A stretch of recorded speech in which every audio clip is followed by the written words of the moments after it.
So karon guys, di po ra dito sa tuwang pag-vlog no. Karon kay udto man tong klase. Nag-prepare ta kay para sa iyo ta makaadto sa room nga dili ta malit para sa makakwento-kwentuhan ta sa tong mga classmates. So karon guys, nanami diri sa eskwelahan no. Nagtabi-tabi lang mi diri kay para paggawas sa among mga burit kay wala pa man si sir. So karon nagpaabot mi.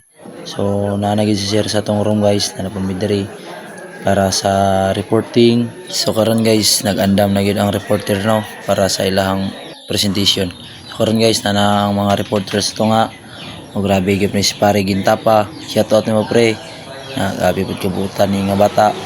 O ato paminawon ang ilahang report guys para napasad tayo makatunan. Violence, dili kita lagi na naya ko possible gap na injustice or mistreatments ito no di ba yung kaya na kami ang tao na malususan mo na awis paano